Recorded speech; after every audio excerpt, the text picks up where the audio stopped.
Ken was known as the best, but we'd always talk about Isai.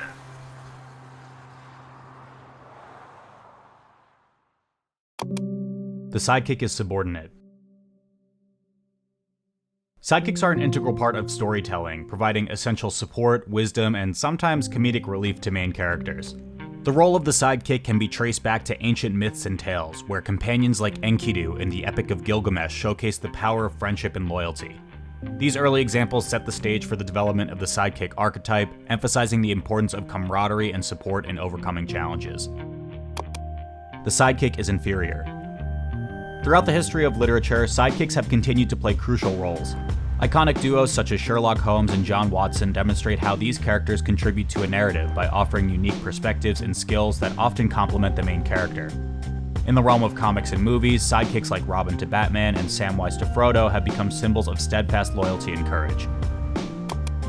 The sidekick is unimportant. Sidekicks are more than just secondary players. They are vital to the hero's success and the story's overall impact. By highlighting the importance of teamwork and the strength found in companionship, sidekicks remind us that even the greatest heroes need support to achieve their goals. It's a brisk January afternoon in Dallas, Texas, and a hero and his sidekick are about to play a video game that will change everything. The sidekick is the hero.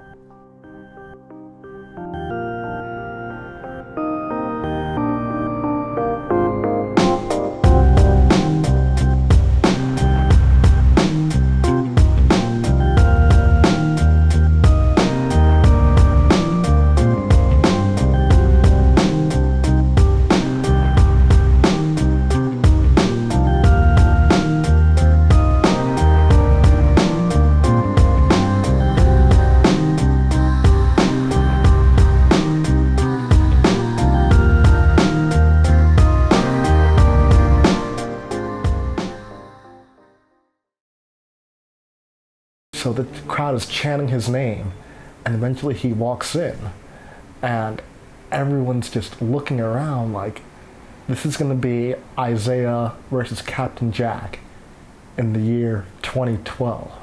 This is like the best moment of my life. And then the match begins.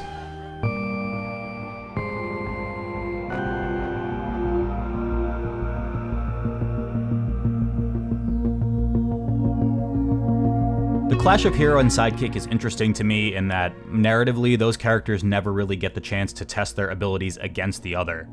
If they do, it's sometimes written as a betrayal, maybe simply the two disagreeing on something until it hits a breaking point, but more often than not, these characters never really get an opportunity to see if the student has, in fact, surpassed the master. Competitive Melee is kind of cool for this reason because everyone, well, almost everyone, are friends. No one wants to be the one to end a friend's tournament run, but it's just the way competition works. Eventually, you are going to have to fight your friend. Sorry, Ike. Joel Isaiah Alvarado is a now retired professional Melee player from San Jose, California. He's still considered one of the best Smash 64 players of all time, and during his heyday in Melee, he was also considered the greatest Captain Falcon player from the United States. He's credited with creating the modern Melee metagame, and was so far ahead of a bulk of the competition that he was considered virtually untouchable, giving rise to the meme Isaiah is too good within the community. Isaiah was using swaggy movement tech like moonwalking with Captain Falcon, a character very comically considered bad during the birth of competitive Melee. He was shield dropping, a technique deemed near essential in modern Melee, well beyond its time of universal discovery, and at his prime he was considered a king who never wanted the crown. I mean hell, even Samox, the director of famous documentary series The Smash Brothers, dedicated an entire episode to him. In an interview after one of his victories, Isaiah was asked for advice for lesser skilled players. His response, as well as the title of that episode, Don't Get Hit, became essentially a pop culture phrase in the Melee scene, as well as a cool t-shirt. But for all of his accolades and achievements, Isaiah was never the hero. In that time, the undeniable hero of Melee was Ken Huang, formerly known as Sephiroth Ken, who was considered the greatest of that time period. Ken was the 2004 to 2005 MLG National Champion. Ken was the 2007 EVO World Finals International Champion. Ken was the best player in the world. Ken was even on Survivor. In the Tournament Go series, Ken had first teamed with his soon-to-be sidekick Isaiah in the doubles bracket. Specifically, Tournament Go 5 marked the start of a 2.5-year winning streak for the team known as El Chocolate Diablo, where they won every single doubles tournament they entered until MLG Chicago in July of 2006. Isai is, without question, the best teams player to ever play the game. I don't think anyone would challenge that. And when you put him in a team with the best singles player at the time, it was absolutely daunting, and playing them was ridiculous. Shortly after, in 2007, Isai started to lose interest in Melee, and he stopped playing the game pretty much altogether after Super Champ Combo near the end of that year, where he and Ken got 7th in doubles at their last tournament as a duo. Ken eventually took a break from competitive Melee around 2008, but with his departure came a legacy as one of the greatest players of all time, even being recognized on the 2021 PG Stats all-time top 100 list as the 4th most impactful player in Melee history, and perhaps more importantly, Electronic Gaming Monthly as one of, quote, the world's most dangerous gamers. This was just how things went though when you were considered the best. For whatever time period, all talk revolved around you, and unfortunately, when you're a sidekick, you may not be as involved in the conversation. Yeah, Isai was ranked 15th all-time in that same top 100 list, but during this first era of Smash, question marks of Isai and his potential always clouded any of these conversations. Isai is the best player in the world when he tries became a catchphrase and a bit of a meme for anyone at least somewhat knowledgeable about the competitive community, and its assignment as a meme kind of also made sense when you got to know what this guy was about. In hindsight, that was as Isai as anything Isaiah's ever done. Isaiah's fatal character flaw was that he didn't try, at least not in singles. Why can't force stock, Isaiah? Don't get force stock. Please don't. Don't get hit. I don't believe you, Isaiah. The crowd is stunned. It's as if a hero has died. The hero got slayed. Whatever it may be, there existed this air around Isai that whenever he had to play for himself, it didn't matter. But when he played for others, it was a completely different story. It was believed that because Isai had to play with someone else, he wouldn't want to let his teammate down, which perhaps in part led to El Chocolate Diablo's dominance in the early to mid-2000s. To further support this claim, Isai also quietly put down one of the most historic crew battle performances for its time in July of 2004 at Melee FC, where he took 15 stocks, a feat practically unheard of in modern-day Melee. Do you know why Isai is so good on teams?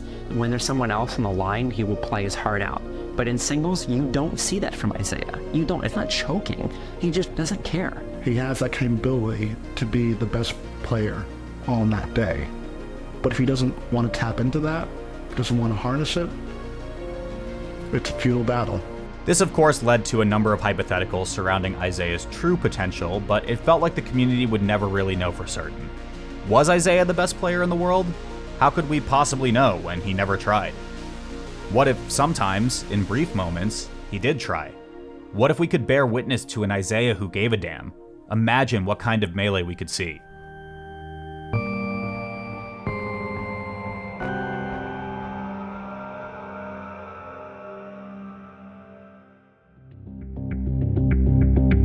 On January 16, 2005, the tournament Most 3 took place in Dallas, Texas.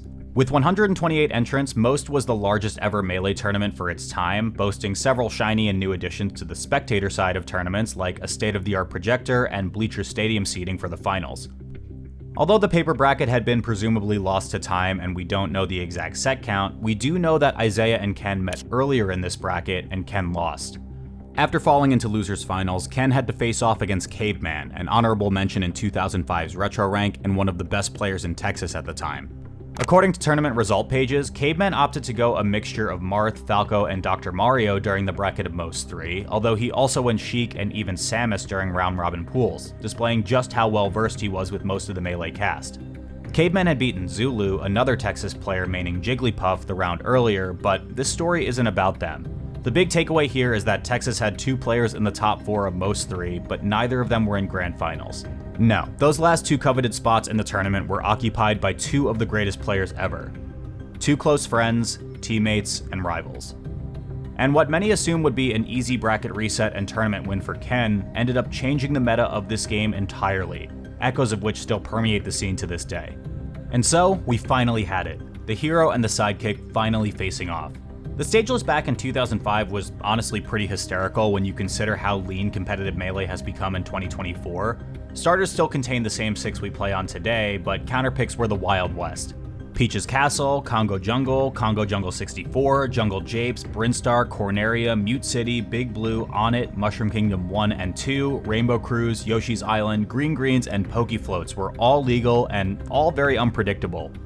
All told, Ken and Isaiah kept things pretty legit for this set, only taking to stages that are still considered legal in modern-day Melee. In the first game, we saw a start on Yoshi's story with almost immediate aggression. However, while Isaiah was implementing anachronistic tech like single-hit nair to set up combos and ledge resets to throw Ken off balance, Ken managed to strike first with a quick gimp off of Falcon's abysmal recovery. Isaiah quickly answered back with a combo of his own, a quick double jab into knee followed by a deep falling back air off stage to even the stock count to 3 apiece. After beating the hell out of each other for what seemed like ages, Isaiah's lack of patience got the better of him, and he lost game 1 after facing down a flurry of fairs and forward smashes from Ken. Although it was only a 2-stock, this first game was an as-expected tone-setting round. Surely, the King of Smash was poised and ready to begin yet another run through Isaiah to reset the bracket and take the tournament. Even in 2005, Isaiah knew exactly where he needed to take Ken on his counterpick for Game 2, Dreamland 64. Many argue even today that Dreamland is Captain Falcon's best stage in this matchup given the favorable platform heights, large blast zones paired with a potent ability to kill early off the side despite those blast zones, and an enormous stage to leverage Falcon's incredible speed. On the other side, Marth can notoriously struggle on this stage due to the platforms being a bit too high for him to combo on with tilts, as he can do rather easily on the other legal stages. The momentum from the first game seemed to still be in effect though. Ken found a tipper KO off the left side and then nearly gimped Isaiah's second stock after he overextended just a few seconds later. The rest of this game advanced without anything particularly of note though. Once again, Ken completed a 2-stock and was 1 game away from resetting the bracket.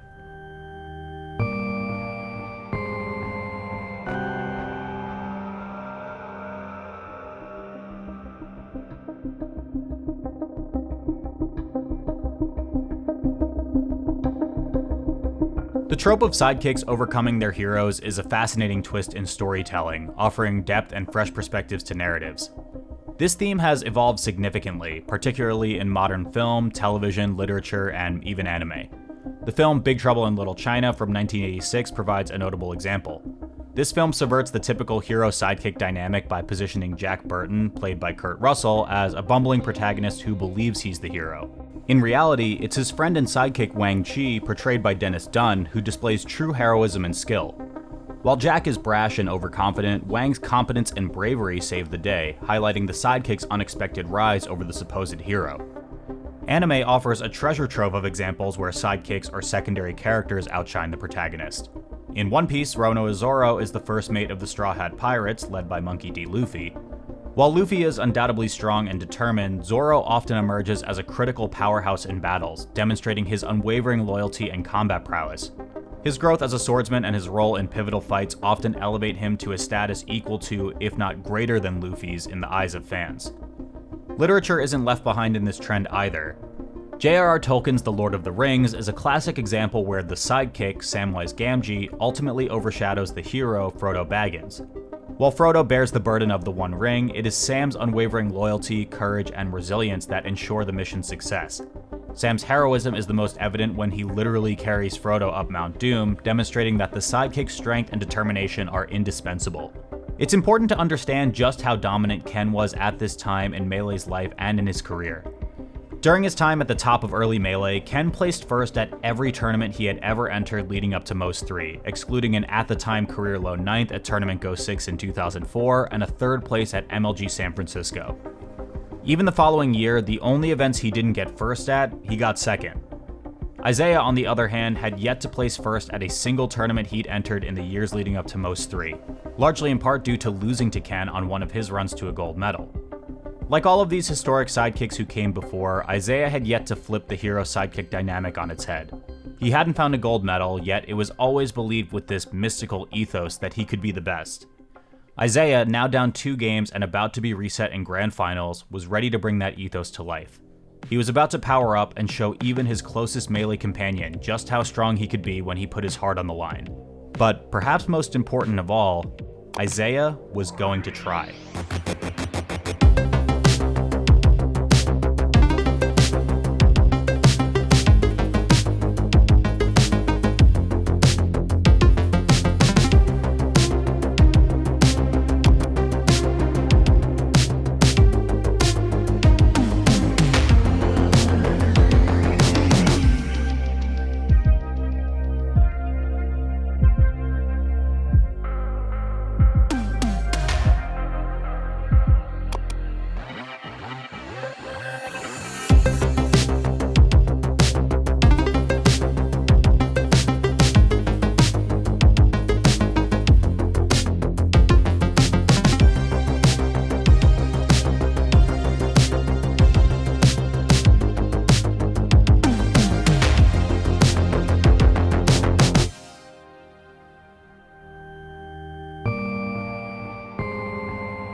On December 10, 2002, former Chicago Bulls teammates Michael Jordan and Scottie Pippen would face off for their first and only time in their careers, and the hero would be outperformed by their sidekick.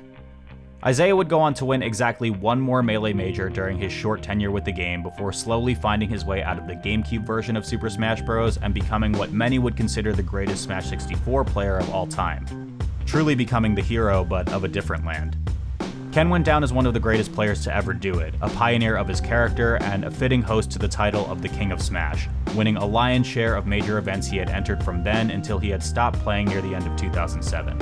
He did briefly come back around 2012, but his time as number 1 would only be rivaled by Hungrybox's 3-year tear as the best player in the world. The best players are remembered, whether it's on rankings or results pages, but legends never die.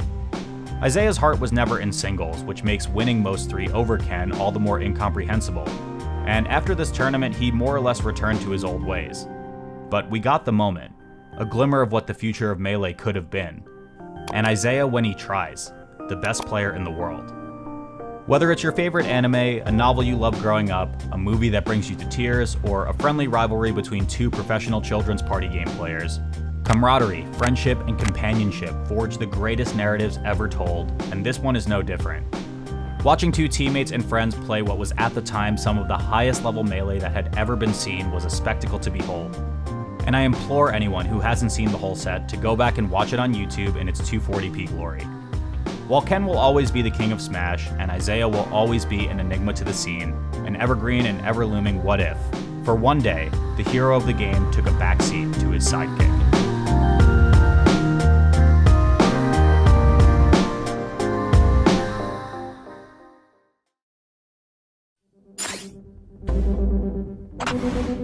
Thank you so much for watching this documentary. I hope you enjoyed it, and much gratitude goes to all of my patrons who make videos like these possible, especially Avisuastein, Bobby Wasabi, Bold Italics, Eric is Cool, and NNG Esports. If you'd like to help support me in making more videos like these, please feel free to contribute through the link in the description.